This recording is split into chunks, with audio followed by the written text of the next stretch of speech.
Hormuz প্রণালী দিয়ে জাহাজ চলাচলের ওপর মাশুল আরোপের বিষয়ে ইরানকে সতর্ক করেছেন মার্কিন প্রেসিডেন্ট ডোনাল্ড ট্রাম্প। 2 সপ্তাহের যুদ্ধবিরতির অংশ হিসেবে তেহরান এই গুরুত্বপূর্ণ জলপথ আবারও খুলে দিতে সম্মত হওয়ার পর গতকাল বৃহস্পতিবার তিনি এ সতর্কবার্তা দেন। নিজের মালিকানাধীন সামাজিক যোগাযোগ মাধ্যম ট্রুথ সোশ্যালে দেওয়া এক পোস্টে ট্রাম্প বলেন, ইরান হরমুজ প্রণালী দিয়ে যাওয়া ট্যাঙ্কারগুলোর কাছ থেকে মাশুল নিচ্ছে বলে খবর শোনা যাচ্ছে। তারা যদি এটা না করে থাকে তাহলে তো ভালো, আর যদি করেও থাকে তাহলে এখনই তা বন্ধ করতে হবে। এর কয়েক মিনিট পর আরেকটি পোস্টে ট্রাম্প লিখেছেন, আপনারা দেখবেন খুব দ্রুতই তেল সরবরাহ শুরু হবে, এতে ইরানের সহযোগিতা থাকুক বা না থাকুক।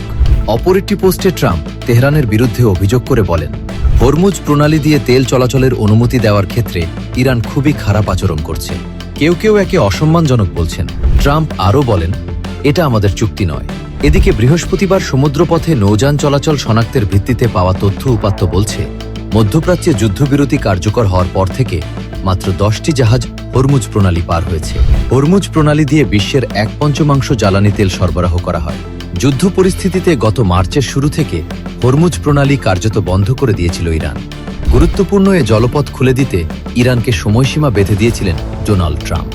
সেই সময়সীমা শেষ হওয়ার ঘণ্টাখানেক আগে গত বুধবার 2 সপ্তাহের যুদ্ধবিরতির কথা জানায় ইরান ও যুক্তরাষ্ট্র। যুদ্ধবিরতির অংশ হিসেবে তেহরান বিশ্ব বাণিজ্যের গুরুত্বপূর্ণ এ সমুদ্রপথ সাময়িকভাবে খুলে দিতে রাজি হয়েছে।